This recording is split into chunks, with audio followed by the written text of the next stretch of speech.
hello. Sorry. Printer's going. So I'm going to mute you for just a second.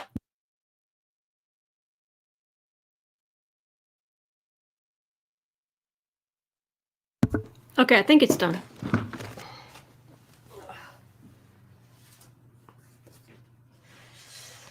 Oh, how are you doing?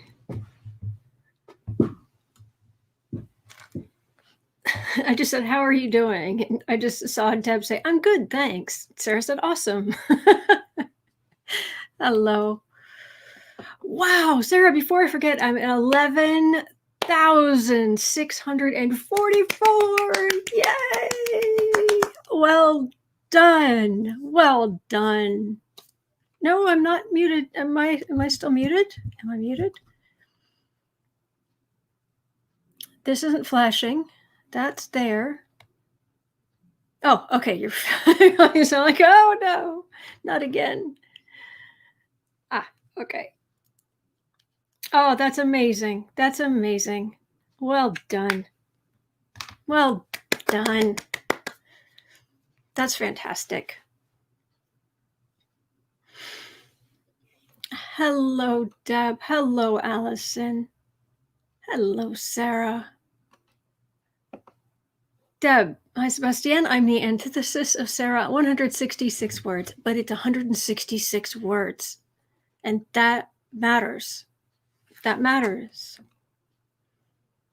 Wow. You got writing in. That is excellent.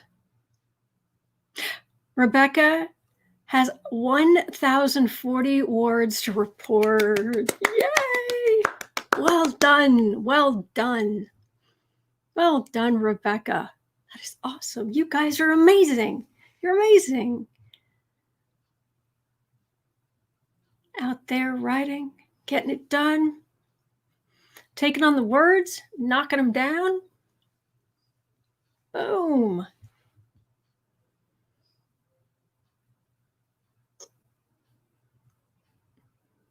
Wow.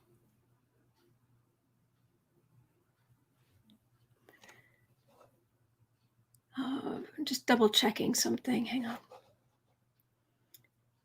Talk amongst yourselves for just a moment while hello. Hello, word. Okay.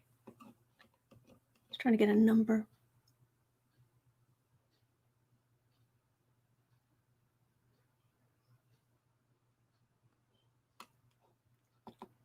Okay. Sorry. Okay.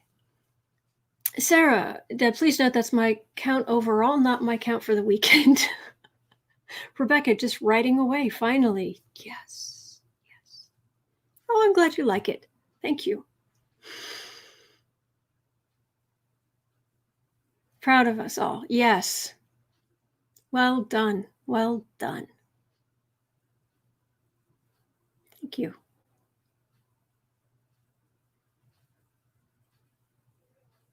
Thank you, Rebecca. Thank you, Deb. Thank you, Sarah. So are you finding yourself getting more into the story again? Sorry, I'm cold again, so you're going to probably see me all bundled up in a sweater every day. But are you enjoying the story more? Are you getting into it? Are you enjoying it?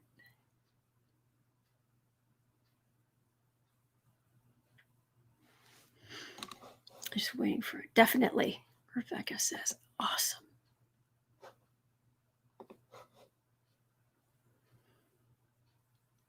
Deb, yes, my story is creeping into sleep. Oh, are you starting to dream about your story? How cool is that? Does it help? Does it help give you ideas?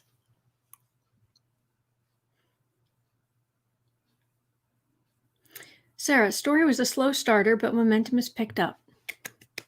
11,000. What was it here? 11,644 words. Yes, it helps us, Deb. Oh, good. Oh, it's so good when the subconscious actually kicks in and decides, yes, let's do the thing. Allison, I spent the weekend outlining and getting clear about my story. Awesome. Awesome. Well done. Well done. Rebecca, I'm still figuring out where to connect red herrings and changing some scenes around. Oh, yeah. It always reminds me, there's a movie, it's actually on YouTube now, a movie from 1938 or something like that. It's called Pimpernel Smith. It's fantastic. It's Leslie Howard, who actually played the original Scarlet Pimpernel before or after that. But this is Pimpernel Smith, and it's basically the story of the Scarlet Pimpernel, but it's set in the late 30s, and the Scarlet Pimpernel main character, he's saving scientists and artists and whatnot from Nazi Germany, and he's smuggling them out of the country. And there are a couple of classic lines in that, because at one point he basically brings along he's a university professor, and he brings along a bunch of his students as on an archaeological dig. And what he doesn't tell them, and what they eventually figure out, is what he's been doing on the side. And by the way, I'm not giving away anything that you wouldn't know. I'm not ruining it for you, trust me.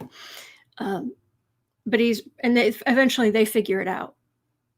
And so they say they want to join.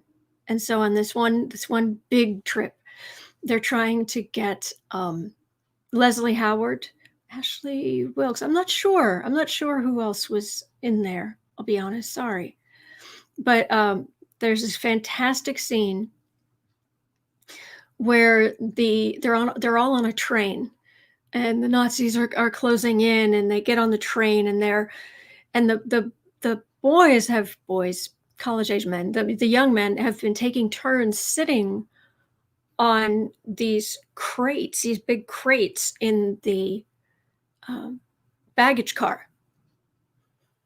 And this one officer comes in, and he sees, that they've been keeping very close eye on these human-sized crates from an archaeological dig.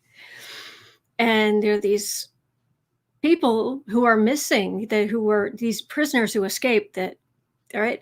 And so the officer is like, what is in the boxes? What is in the crates?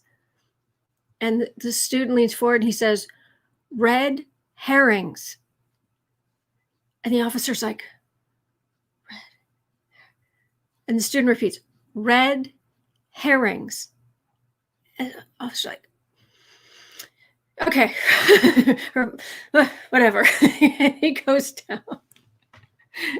And I think of that every time I hear red herrings. What's in the crates?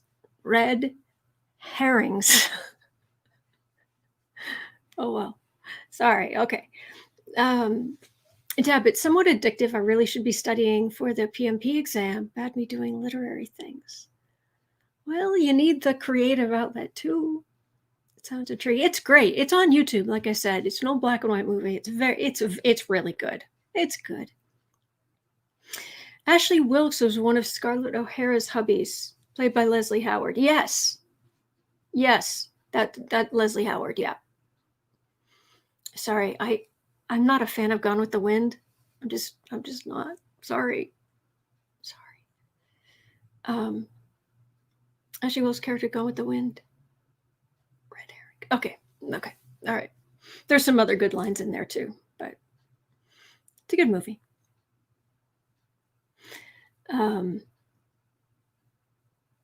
Okay. So, other than that, I know in my free time, anyway, it doesn't matter. I've been watching Nero Wolfe.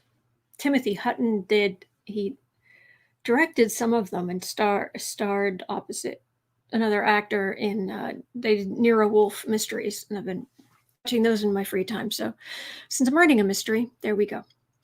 But anyway, I have been doing some writing. What I wanted to talk to you guys today about, although I don't know that you need it, because you are all, you're all kicking those words down, set them up, knock them down.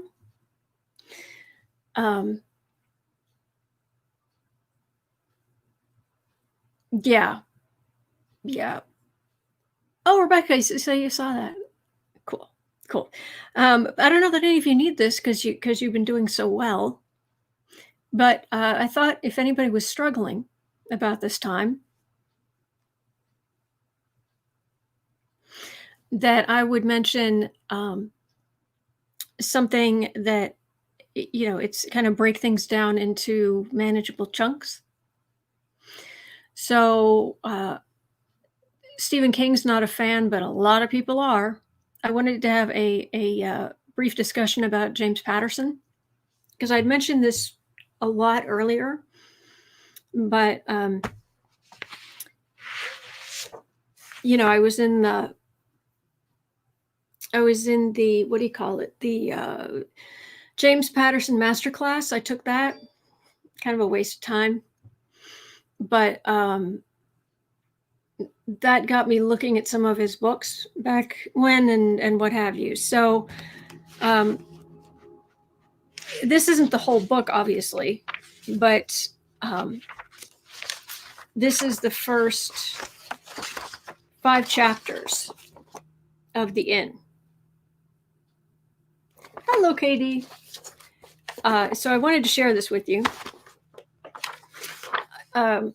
I remember I went digging through my books, but I don't think I've got any of his paperbacks right now, or any of his books, hardback or paperback. I can't find any. Sorry about that. Or I'd show you what it looks like on the printed page. But back, I remember when I first looked at his books and I noticed how short his chapters were. I actually sat there and I counted the words. I know it's obnoxious. This was years ago, but still, I should have had better things to do with my time, but I didn't. So I'd count like random chapters. I'd count how many words, and most of them were about 500 words in a chapter.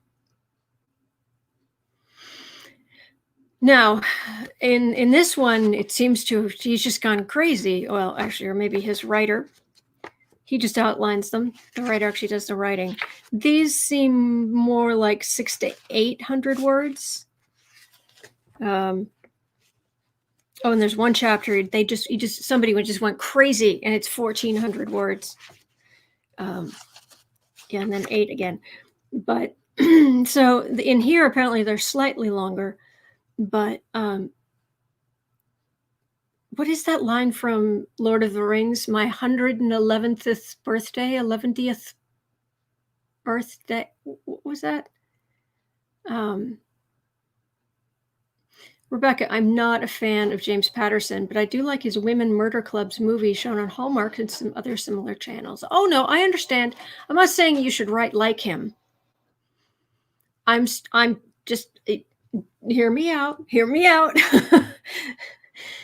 He wasted my money with that masterclass. I'm not well, that's the thing. How long should chapters be? Good question, Deb. Here's the thing. Traditionally speaking, a novel was 80,000 words long. And things like a category romance, category paperbacks, the westerns, the romances, those kinds of things, the Harlequin type things, those little paperbacks, they're 60,000 words long. And so, you kind of do the math. But in generally speaking, I would say on average, I would say chapters are most often around 3,000 words each. Something like that.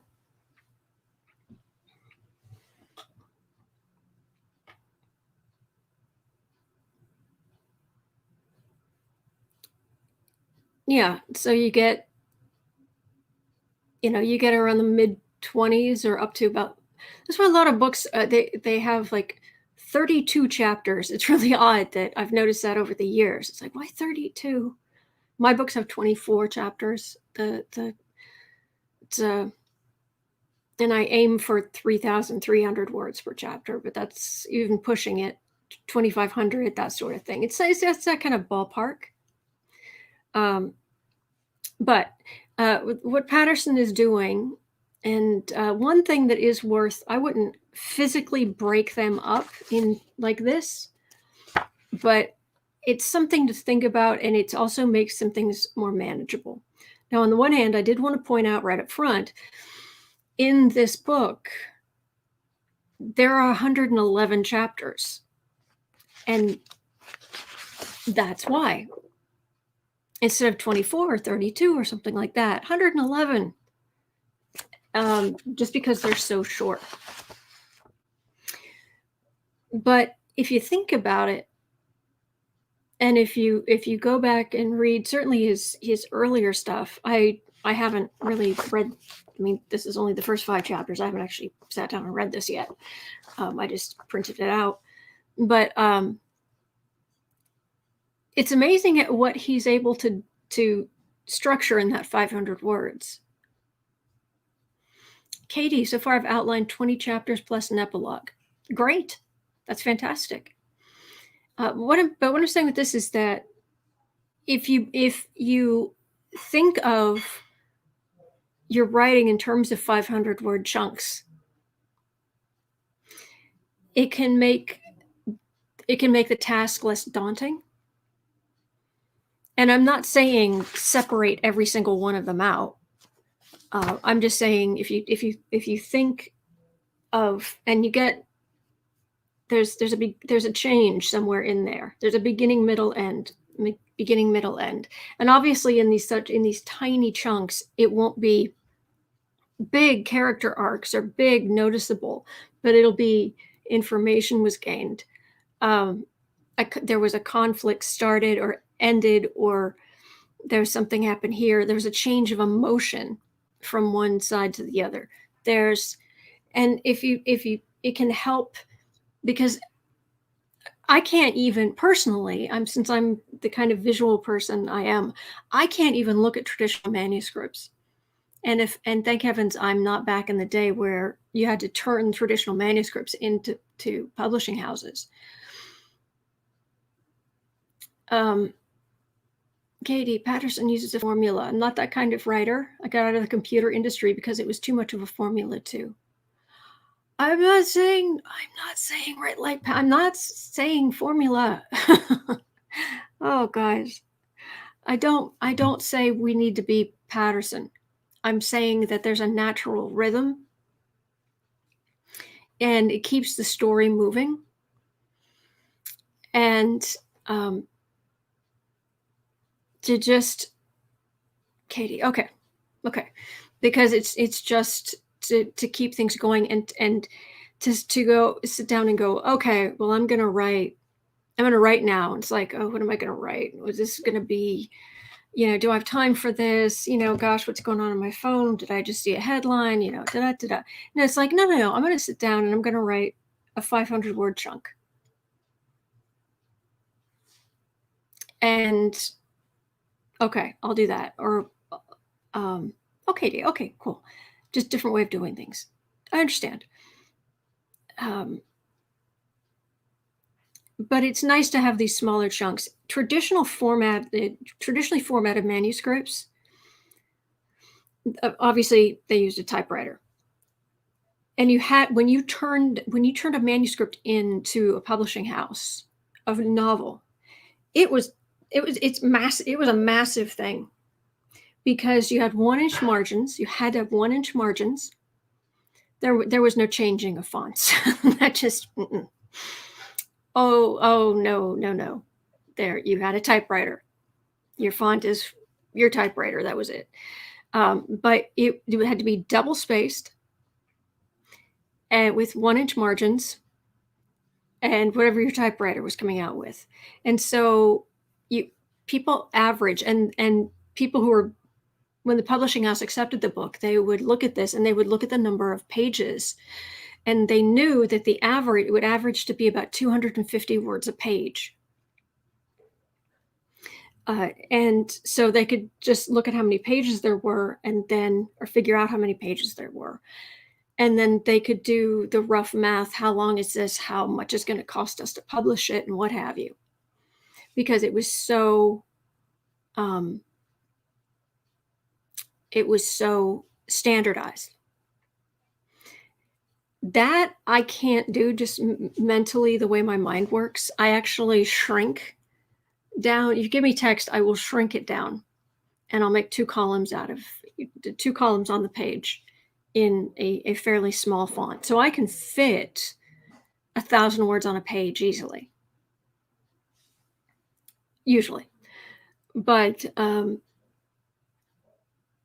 yeah, so I took this, and for example, I was just curious, and I put it in like the what I do.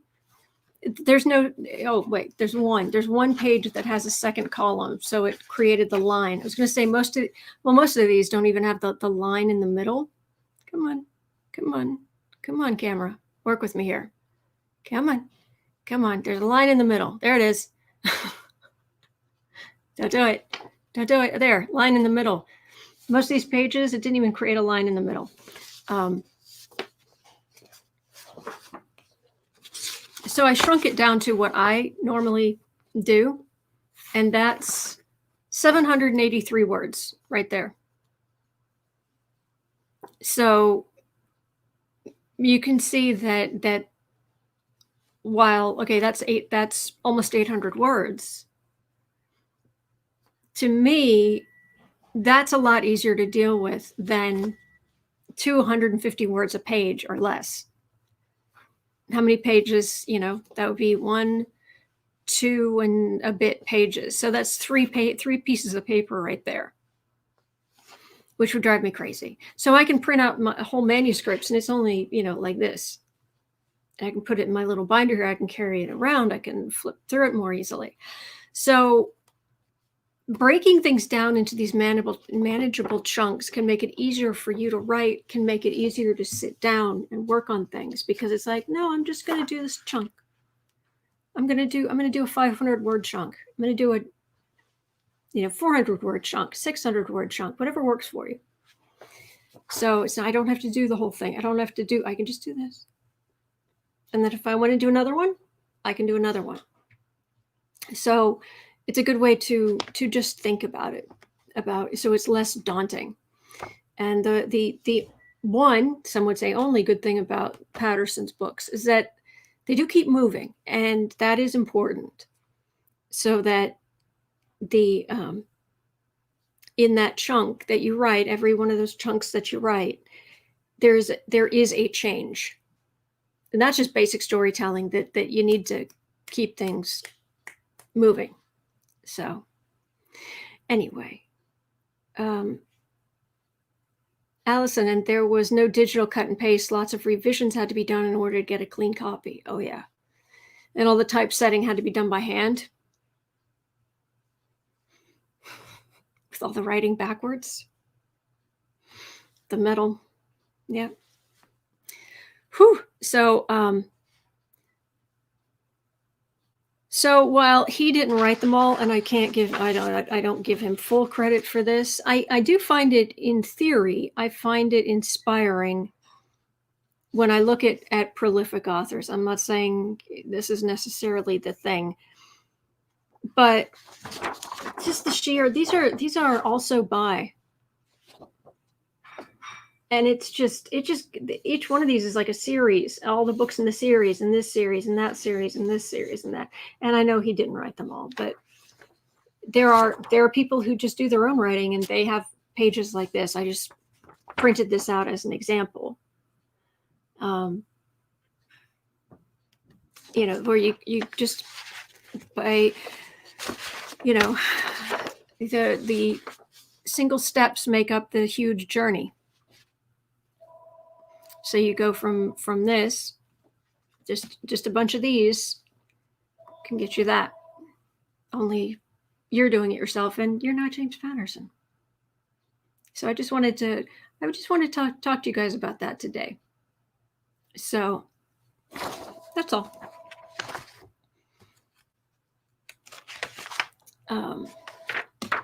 Yeah. I remember talking, I was in one of the writing groups, and I was talking to the woman who was running it, and this was 2007. So James Patterson was still massive. Then we met in a Borders coffee shop every Saturday morning. So that tells you how long ago we're talking about and how you could still be that, But I said, if I look at this chapter I wrote, if I wanted to, I can see how there is like a natural flow around. There is a natural flow in every, say, 500 words ish, that kind of ballpark, where I can see this changes to that, that changes to that. There's information. And I said to her, I don't know if I'd want to, break this out into separate chapters, but I mean, do people like that? I think she threatened, not seriously, but I'm pretty sure if I remember correctly, she threatened to physically hurt me if I broke them out into chapters. So under threat of bodily harm, I stuck with my 2,500, 3,300, and 3,500 word chapters. So, Sarah, I'm all for breaking things down into little pieces. So much easier. How's I miss Borders? Yeah. Yeah. At a good coffee shop. I learned a lot. I was in that writing group for a year and a half, every Saturday morning. And you could, by Tuesday night, midnight, if you were going to post for that week, you posted, and you could post up to 3,000 words for the week. And then Wednesday, Thursday, Friday, we'd all edit whatever anybody had posted. And then Saturday morning, we met at the Borders bookshop in the cafe just after they opened, and would sit there for most of the morning, but we'd go over what everybody had written. And it got you yourself where it's like, basically like, well, 3,000 words a week isn't that much if you break it down. But when you actually really have to come up with that amount, because you could put in less or put in nothing, but just you sit there feeling like I didn't step up, the kind of social pressure to keep you creating.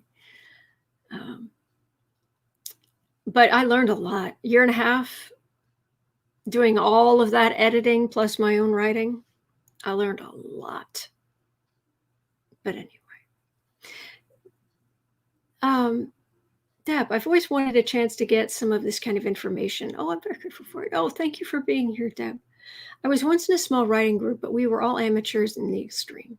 You got to start somewhere. I said I've been in 6 writing groups. I didn't say they were all good. Some of them, it was like any port in a storm. It was more like any oasis in the desert, even if the water is awfully brackish, you do what you can. So, but anyway, well, that's all I wanted to share with you guys today. Just wanted to kind of give you show and tell on, if something's holding you back, to just think in smaller pieces, and maybe that would help. And, but anyway, I just wanted to share that today. Debbie, yes, it was an oasis. Exactly. Katie, one thing 2020 has taught me is to let go of those outside creative pressures. It's kind of hard for people to put pressure on you when you can just go off. No pressure.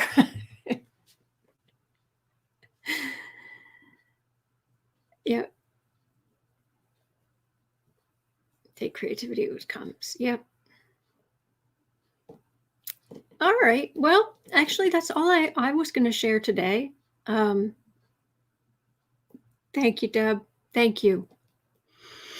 All right. Well, Yeah, so just keep on writing, everybody, and well done. Well done on all those words. You're just you're killing it.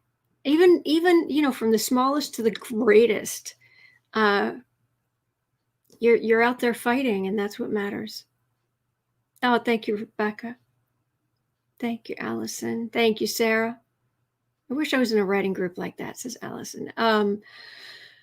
It's a lot. It's a lot of commitment, but I'm glad I was in it then. Oh, Katie put my numbers in the charts. Oh, excellent. Oh, excellent. Thank you.